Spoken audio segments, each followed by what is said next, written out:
नमस्कार दोस्तों, स्वागत है आज फिर आपका इस नए वीडियो में। एंड आई होप आप सब बहुत अच्छे होंगे, अपनी लाइफ में कुछ ना कुछ प्रोडक्टिव जरूर कर रहे होंगे। दोस्तों अभी मेरे हाथ में है दो एनजीके के इरेडियम spark plug.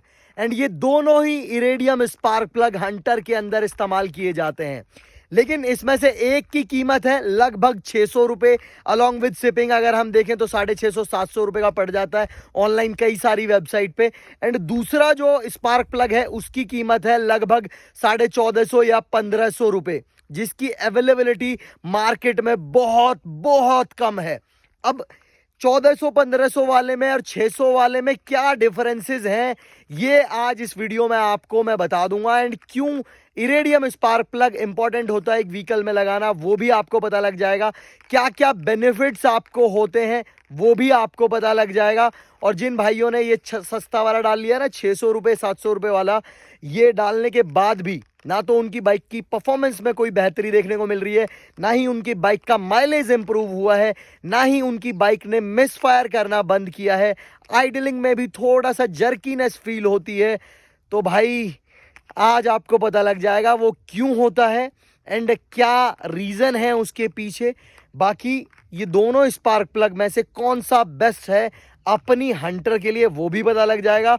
So please video में एंड तक जरूर बने रहिएगा। वीडियो अच्छा लगे वीडियो को लाइक कर दीजिएगा, चैनल को सब्सक्राइब करके बेल नोटिफिकेशन आइकन को प्रेस कर दीजिएगा, क्योंकि अपने चैनल पे डेली एक ऐसा ही इंफॉर्मेटिव वीडियो आता है स्पेसिफिकली बाइक से जुड़ा हुआ, क्योंकि अपना चल रहा है 360 डेज 365 वीडियोस का चैलेंज। ये चलेगा 31 दिसंबर 2025 तक। अब दोस्तों सबसे पहले बात कर लेते हैं कि ये जो इरेडियम स्पार्क प्लग है ये काम क्या करता है, क्या डिफरेंस है नॉर्मल स्पार्क प्लग और इरेडियम स्पार्क प्लग के अंदर। सबसे पहले जो स्पार्क प्लग होता है वो काम ये करता है कि आपके इंजन कंजप्शन के प्रोसेस में जो स्पार्क जनरेट होता है वो स्पार्क प्लग की वजह से जनरेट होता है। एंड स्पार्क प्लग को इलेक्ट्रिसिटी पहुंचाता है बाइक का इलेक्ट्रॉनिक सिस्टम, ये जितना भी है यहाँ तक। ये सप्लाई पहुंचा रहा है स्पार्क प्लग को। एंड स्पार्क प्लग इंजन के अंदर कंजप्शन प्रोसेस में स्पार्क जनरेट करता है, जहाँ पे एयर फ्यूल एंड स्पार्क का जो तीनों का जब मिलन होता है तो फायर जनरेट होती है। एंड उसके बाद हमारा जो पिस्टन है वो मूव करता है। ये प्रोसेस होता है नॉर्मल स्पार्क प्लग का। अब नॉर्मल स्पार्क प्लग में क्या होता है कि अगर बाइक का जैसे आरपीएम कभी कम हो रहा है, ज़्यादा हो रहा है, या बाइक के इलेक्ट्रॉनिक्स में कोई फ्लक्चुएशंस हो रही हैं, जो नॉर्मल स्पार्क प्लग है वो फ्लक्चुएट होता है एंड वो अपनी ऑप्टिमम यानी मैक्सिमम कैपेसिटी में स्पार्क जनरेट नहीं कर पाता, जिसकी वजह से मिस फायर हो जाता है। एंड जिसकी वजह से आपको कई बार पटाखे की आवाज़ भी सुनाई देती है। एकदम से आप जब एक्सीलेटर छोड़ते हैं तब पटाखे की आवाज़ सुनाई दे रही है। वो होता है जब मिसफायर होता है उसकी वजह से। एंड मिसफायर इसलिए होता है कि जो अनबर्न मतलब बिना जला हुआ जो पेट्रोल जो कंजप्शन के अंदर चला गया है वो बच जाता है। एंड जब ज़्यादा पेट्रोल हो जाता है एकदम से उसमें आग लगती है, तब वो पटाखे की आवाज़ हमें सुनाई देती है। इसको मैक्सिमम कैपेसिटी में स्पार्क जनरेट करने के लिए नॉर्मल स्पार्क प्लग को एक स्पेसिफिक अमाउंट में इलेक्ट्रिसिटी की आवश्यकता होती है।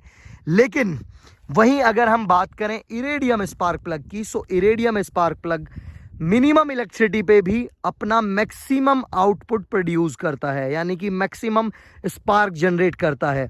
अगर आपके बाइक के इलेक्ट्रॉनिक सिस्टम्स में फ्लक्चुएशन होती है या कहीं पे भी कोई अप एंड डाउन्स होते हैं इलेक्ट्रॉनिक्स में, तो जो अंदर कंजप्शन का प्रोसेस है उस पर कोई फ़र्क नहीं पड़ेगा अगर आपने इरेडियम लगाया हुआ है तो, क्योंकि इरेडियम हायर अगर इलेक्ट्रिसिटी का वॉटेज बहुत ज़्यादा आता है तब भी वो मैक्सिमम स्पार्क जनरेट करेगा, एंड बहुत कम आता है तब भी वो मैक्सिमम स्पार्क जनरेट करेगा, या बीच में फ्लक्चुएट होता है जैसे 100 से 80 90 70 इस तरीके से फ्लक्चुएट होता है, तब भी ये अपना मैक्सिमम स्पार्क जनरेट करेगा। ये काम करता है इरेडियम। एंड इरेडियम अपने आप में एक बहुत प्रीशियस धातु होती है, बहुत एक्सपेंसिव धातु होती है। ये हीट कम होता है, इसकी जो ओवरऑल बिल्ड है वो बहुत अच्छी होती है। एंड सबसे बेस्ट चीज़ ये वन टाइम इन्वेस्टमेंट है। अगर आप किसी भी व्हीकल में, अपनी गाड़ी में, अपनी बाइक में, अपनी स्कूटी में इरेडियम लगा रहे हैं तो वो आपको एक ही बार लगाना है। लगभग 1 लाख किलोमीटर इसकी लाइफ होती है इरेडियम स्पार्क प्लग की। एंड वहीं नॉर्मल वाला स्पार्क प्लग हमें हर 10,000 या 15,000 किलोमीटर्स में चेंज करवाना पड़ता है। वो डिपेंड करता है व्हीकल टू व्हीकल। इतना दोस्तों, आई होप यहाँ तक चीज़ें क्लियर हो गई होंगी। अभी इसकी करते हैं अनबॉक्सिंग एंड इसमें बताते हैं आपको दोनों में क्या डिफरेंसेस हैं, ये जो महंगा वाला स्पार्क प्लग है इसमें और जो सस्ता वाला है इसमें। सबसे पहले हमारे हाथ में आया है दोस्तों ये सस्ता वाला स्पार्क प्लग। सो ये सस्ता इसे भी नहीं कहेंगे दोस्तों, ये भी एनजीके का है एंड ये भी इरेडियम है। यहाँ पे अगर आप देखें सो ये इरेडियम स्पार्क प्लग है, ये जो है ये इरेडियम धातु है। यहाँ पे अगर ये कैमरा फोकस करे आप लोग देख पाए तो ये पूरा इलेक्ट्रिसिटी प्रोड्यूस करता है। सो ये स्पार्क प्लग हंटर में लग जाता है। हंटर की ये वाली जो चूड़ियाँ होती हैं, इन चूड़ियों में ये यहाँ पे फिट हो जाता है प्रॉपरली, जो नीचे जहाँ पे स्पार्क प्लग कसा हुआ है यहाँ पे इंजन के अंदर। लेकिन जो ऊपर वाला जो हिस्सा है इसका, ये वाला जो हिस्सा है, ये हंटर के स्टॉक ये स्पार्क प्लग कैप के अंदर ये फिट नहीं होता। तो बहुत सारे भाई क्या करते हैं कि ये कैप डाल लेते हैं वो NS200 का, जो कि NS200 का कैप के अंदर ये प्रॉपरली फिट हो जाता है। अब मैं कई बार ये चीज़ बोल चुका हूँ कि भाई NS200 का कैप, NS200 का इंजन जो है वो लिक्विड कूल्ड इंजन के साथ में बाइक आती है एंड उसका इंजन छोटा है, हीट कम होता है। वो कैप मैंने कई हंटर्स के अंदर मेल्ट होता देखा है। इवन दो मेरे को एक सब्सक्राइबर भाई ने मैसेज किया, उन्होंने बताया कि भैया मैंने NS का कैप लगाया हुआ था एंड मेरा NS का कैप मेल्ट हो गया। तो उसकी वजह से पूरा इंजन में वो प्लास्टिक मेल्ट हो जाता है, क्योंकि जो NS200 का कैप है वो एक लेवल तक ही हीट झेल सकता है। एंड रॉयल इनफील्ड तो यार फेमस ही हीट जनरेट करने के लिए, मतलब फ्री में अगर आप गर्मियों में अगर आप शॉर्ट्स पहन के अपनी रॉयल इनफील्ड को लेके चल देंगे ना तो मुफ्त में वैक्सिंग हो जाती है। इस लेवल की हीट ये जनरेट करता है। सो ये स्पार्क प्लग क्या है, इसकी केवल चूड़ियाँ जो हैं यहाँ पे फिट बैठती हैं, बाकी ये स्पार्क प्लग हंटर के लिए नहीं बना है। ये बना है BS3, BS4 क्लासिक के लिए, BS3, BS4 थंडरबर्ड के लिए, 350 के लिए, या फिर BS3, BS4 मिटियोर के लिए। बाकी ये हंटर के लिए नहीं बना है, क्योंकि BS3, BS4 व्हीकल्स स्पेसिफिकली जो रॉयल इनफील्ड की तरफ से आते थे उनमें इलेक्ट्रिक कंपोनेंट्स थे उनकी संख्या बहुत कम थी, इलेक्ट्रॉनिक्स की संख्या बहुत कम थी। अभी धीरे धीरे रॉयल इनफील्ड ने अपने इलेक्ट्रॉनिक्स फीचर्स को अपग्रेड किया है एंड तभी वो इतनी सारी चीज़ें हमें प्रोवाइड करने लगे हैं, बाकी पहले उतनी चीज़ें नहीं आती थी। सो पहले जो BS3, BS4 बाइक्स हैं उनको मैक्सिमम जो स्पार्क की आवश्यकता होती थी वो 76 KLV की आवश्यकता होती थी, मतलब कि जो इलेक्ट्रिक कैपेसिटी है 76 KLV यहाँ से जनरेट करता था सिस्टम एंड उसके बाद वो वहाँ तक पहुँचाता था।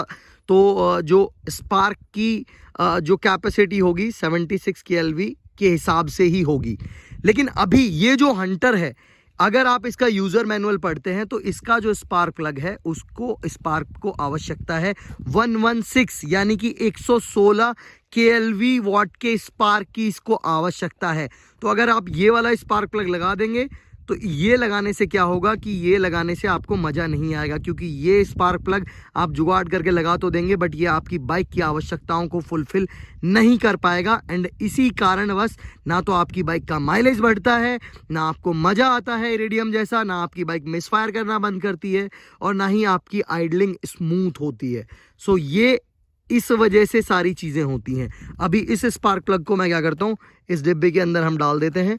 बहुत सारी इसके मैंने बेनिफिट्स बता दिए हैं। अभी मैं आज अकेला हूँ सो माफ़ी चाहता हूँ दोस्तों, जैसी वीडियो बन रही है वैसा ही आप लोग प्लीज़ इसको मतलब ज़्यादा मेरे को क्रिटिसाइज़ मत करिएगा। यहाँ पे अभी हमने ये स्पार्क प्लग निकाल लिया है। अब ये देखिए दोस्तों, इस स्पार्क प्लग का भी ऊपर का हिस्सा जो है वो एकदम, ये वाला जो हिस्सा है ये एकदम सेम है, बट ये दोनों स्पार्क प्लग सेम नहीं है।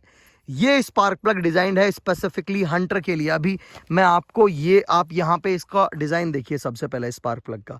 सो ये जो डिज़ाइन है एंड ये जो डिज़ाइन है, ये दोनों डिज़ाइंस में ज़मीन आसमान का अंतर है। अगर मैं आपको दिखाता हूँ तो ये देखिए आप यहाँ पे। So this spark plug and this spark plug, दोनों के अंदर बहुत सारा डिफरेंसेस हैं।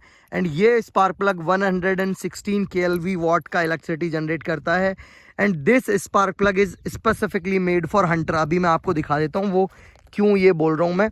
एक बार मैं इसको कैप को खोल लेता हूँ यहाँ से इसके, ये मैंने इसका कैप ये जो है ये खोल लिया। अभी आप आवाज़ सुनिएगा ध्यान से, आवाज़ क्या आती है जब ये अंदर बैठेगा। इसकी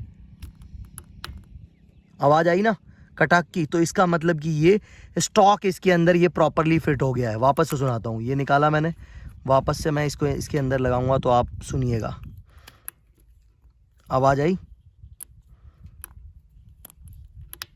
आवाज़ आई, यानी कि ये इसके अंदर प्रॉपरली फिट हो गया है। सो ये स्पार्क प्लग है दोस्तों जो कि हंटर के लिए बना है, हंटर के लिए डिज़ाइन है। एंड बहुत सारे लोग आपको पकड़ा रहे हैं वो वाला स्पार्क प्लग, वो हंटर के लिए नहीं बना है। तो आई होप मेरी इतनी सी छोटी सी बात आप लोगों को समझ आ गई होगी। अगर समझ आ गई है तो धन्यवाद आपका, नहीं आई है तो do whatever you want to do. बाकी अगर आपको स्पार्क प्लग चाहिए किसी भी भाई को तो मेरे को इंस्टा पे मैसेज कर लीजिए @bikebone21। बहुत बढ़िया प्राइजेस पे आपको मिल जाएगा, स्पेसिफिकली हंटर वाला स्पार्क प्लग। धन्यवाद, कल मिलते हैं।